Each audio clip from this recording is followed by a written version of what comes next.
Hello అండి. కొత్తిమీర నిల్వ పచ్చడి అండి. ఇగోండి, ఇది ఇట్లా కొత్తిమీర కడిగి ఆరబెట్టుకున్నా తేమ లేకుండా. దాని తర్వాత ఒట్టి కొత్తిమీర మాత్రం వేయించుకున్నా. సపరేట్గా ఎండుమిరపకాయలు వేయించుకున్నా.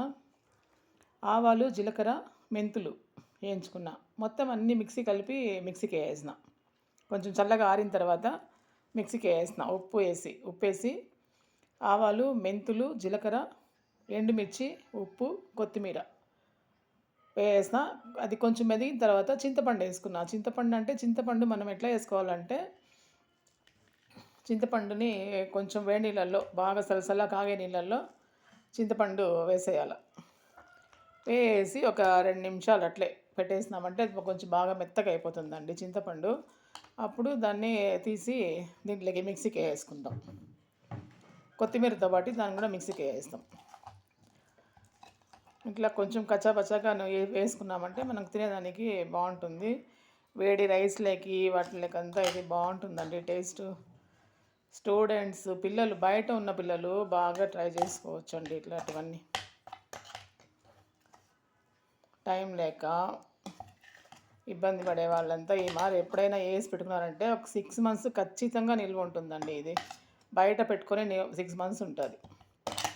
ఒక ప్యాకెట్ పెరుగు తెచ్చుకొని వేడిగా రైస్ పెట్టుకున్నామంటే ఆఫీస్ నుంచి వచ్చి కూడా దాంట్లో బాగా వేడిగా రైస్లోకి తినేయచ్చు.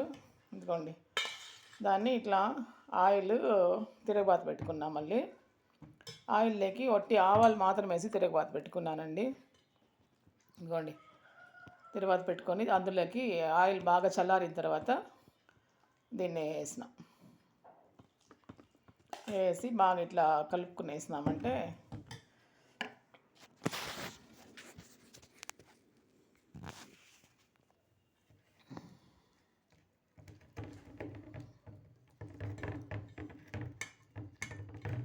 ఇది బాగా కలిసే మాదిరి కలుపుకునేసినామంటే 6 మంత్స్ ఖచ్చితంగా ఉంటుందండి. ఇది ఏం కాదు, మనం ఫ్రిడ్జ్లో పెట్టకపోతే కూడా ఏం కాదు, బాగుంటుంది. ఇట్లా బాగా కలిపేసి ఏదైనా ఒక గాజు దాంట్లోకి వేసి నిల్వ పెట్టుకున్నామంటే కనుక బాగుంటుంది. ఇందులోకి మనకు నంచుకునే దానికైతే ఇవి ఆయిల్లో వేసి ఎత్తుకున్నామంటే కనుక కొంచెం వేగిన తర్వాత ఇది ఇట్లా దీంట్లో బాగా నానిందంటే కనుక మనకు తినేదానికి బాగుంటుందండి. ఇది